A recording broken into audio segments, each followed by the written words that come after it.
بسم اللہ الرحمن الرحیم۔ السلام علیکم ورحمۃ اللہ وبرکاتہ۔ دبستان شبلی کے علماء نے دین کی جو تعبیر پیش کی ہے اس میں اصل کی حیثیت عبادت کو ہے اور مقصد تزکیہ نفس کو قرار دیا ہے۔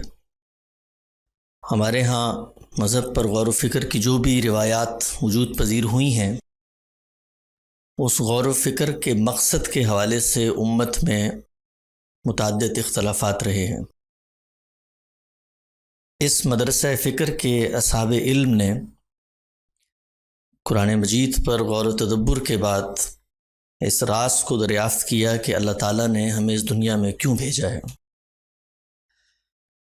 یہ راز تو دریافت ہو چکا ہے اور اس کی بنائے استدلال اللہ تعالیٰ کے کلام پر مبنی ہے، لیکن انسان کو اللہ تعالیٰ نے جس طرح بنایا ہے وہ مختلف امراض کا شکار ہو جاتا ہے۔ اس میں سب سے بڑا مرض یہ ہے کہ کسی مقصد کو حاصل کرنے کے لیے جس ذریعے کو اپنایا جاتا ہے وقت گزرنے کے ساتھ ساتھ وہ ذریعہ ہی مقصد بن جاتا ہے۔ دین پر غور و فکر، علم و تحقیق، فکر و نظر، مذہبی اداروں سے وابستگی، مختلف مسالک کے ساتھ جڑ کے رہنا، یہ اللہ تعالیٰ نے جو علم کا امتحان دنیا میں بپا کیا ہے اس کا ناگزیر تقاضا ہے، لیکن یہ امتحان کا ایک حصہ ہے۔ اس امتحان کا جو دوسرا حصہ ہے وہ ہمارے عمل کا امتحان ہے۔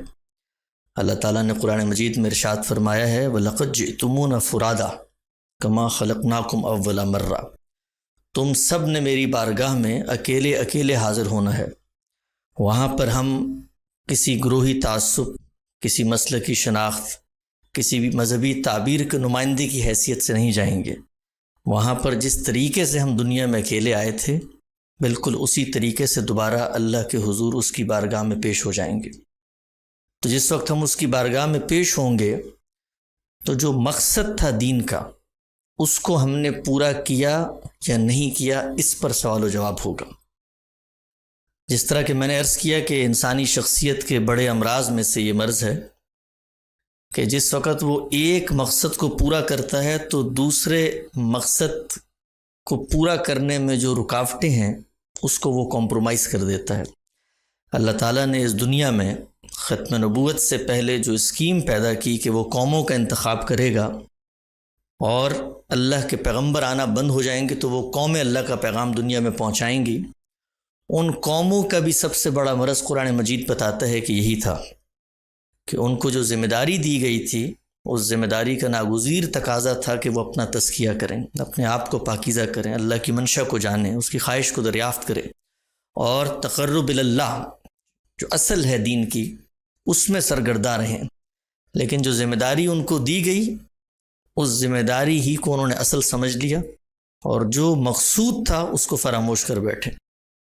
تو یہ بہت خوشی، مسرت اور تہنیت کا موقع ہے کہ ہمارے استاد مکرم جناب جاوید احمد غامدی صاحب نے آج سے برسوں پہلے اس تعبیر کو نہ صرف یہ کہ پیش کرنے کا آغاز کیا بلکہ اس کے جو لوازم ہیں اور ناگزیر تقاضے ہیں ان کی طرف بھی توجہ دلائی۔ میں گفتگو کا خاتمہ ایک چھوٹے سے واقعے کو سنا کے کرتا ہوں۔ میرے ذہن میں آ رہا ہے کسی صوفی بزرگ اور شیخ نے اپنے سالکین سے پوچھا کہ یہ بتاؤ کہ رسالت آپ صلی اللہ علیہ وسلم پر سب سے پہلے کون ایمان لایا تھا؟ سب نے کہا آپ کی زوجہ محترمہ امہات المومنین میں سے سیدنا خدیجہ۔ کہ پھر کون ایمان لایا؟ تو لوگوں نے کہا آپ کے دوست ابو بکر۔ کہ پھر کون ایمان لایا؟ تو لوگوں نے کہا آپ کے غلام زید۔ تو شیخ نے پوچھا کہ تمہیں پتہ ہے کہ یہی تینوں کیوں سب سے پہلے ایمان لائے؟ تو سالکین نے کہا کہ آپ ارشاد فرمائیں۔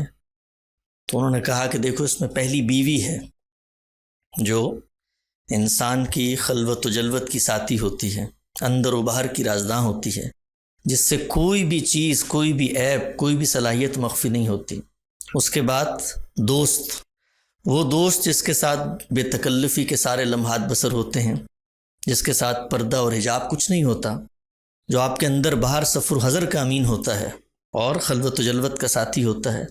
اور تیسرا وہ نوکر، وہ غلام کہ جس کے اوپر تمہارے اختیار کے سارے نشتر چلتے ہیں، تم جو کچھ گھر میں ہو، جو کچھ باہر ہو، وہ سب کچھ جانتا ہے۔ یہ تینوں کریکٹرز، یہ تینوں کردار سب سے پہلے ایمان لائے۔ کیوں لائے؟ اس لیے لائے کہ وہ یہ جانتے تھے کہ یہ شخص جو دعویٰ کر رہا ہے وہ دعویٰ غلط نہیں ہو سکتا۔ یہ شخص اپنی فکر میں، اپنے کردار میں ایک سچا اور ایک امین شخص ہے۔ تو سبق انہوں نے یہ دیا کہ اگر اللہ تعالیٰ کے بارے میں تم یہ جاننا چاہتے ہو کہ تم اللہ کی نظر میں کیسے ہو، تو ان تین کرداروں سے جو تمہارے ارد گرد ہیں ان سے پوچھ لو کہ تم کیسے ہو۔ اگر تمہاری بیوی یہ گواہی دیتی ہے، اگر تمہارے دوست یہ گواہی دیتے ہیں، اور اگر تمہارے زیر دست تمہارا عملہ، تمہارے نوکر یہ گواہی دیتے ہیں کہ یہ آدمی کردار کا ایک بلند آدمی ہے، تو اس کا مطلب یہ ہے کہ اللہ کے ہاں تمہاری قبولیت ہو چکی ہے۔ مجھ سے اکثر لوگ پوچھتے ہیں، میری خوش قسمتی ہے کہ مجھے استاد مکرم کی خدمت کا موقع میسر ہے، تو پوچھتے ہیں کہ یہ بڑے لوگوں کے ساتھ اب وقت گزارتے ہیں، کوئی ان کی کوئی کرامت بتائیے، کوئی اس طرح کی چیز بتائیے۔ تو میں ایک ہی بات عرض کرتا ہوں کہ جو چیز سب سے زیادہ متاثر کرتی ہے وہ یہ کہ ایک شخص جو گھر میں ہے وہی باہر ہے، اور جو وہ باہر ہے وہی گھر میں ہے۔ تو ہم سب کا بھی یہ امتحان ہے جو ان مذہبی اداروں سے، ان تحریکوں سے وابستہ ہیں، کہ ہمارے بارے میں بھی ہمارے ارد گرد کے لوگ یہی گواہی دیں کہ جب سے یہ المورد میں آنا شروع ہوئے ہیں، جب سے انہوں نے غامدی صاحب کو سننا شروع کیا ہے، تو ان کی نمازوں میں پابندی آئی ہے، ان کے اخلاق بہتر ہوئے ہیں، سچائی کے ساتھ ہمیشہ کنسسٹنٹلی کھڑا ہوا جاتا ہے۔ ایسے نہیں ہو سکتا کہ ہم کسی فکر کو تو سچائی سمجھیں اور اس فکر کے جو ناگزیر تقاضے اور مقصد ہیں ان کو فراموش کر دیں۔ تو اللہ تعالیٰ سے دعا ہے کہ اللہ تعالیٰ ہمارے اس ادارے میں اس سلسلے کو آگے جاری فرمائے اور ہم سب کو اصلاح اور خیر کا طالب بنائے۔ جزاکم اللہ خیر۔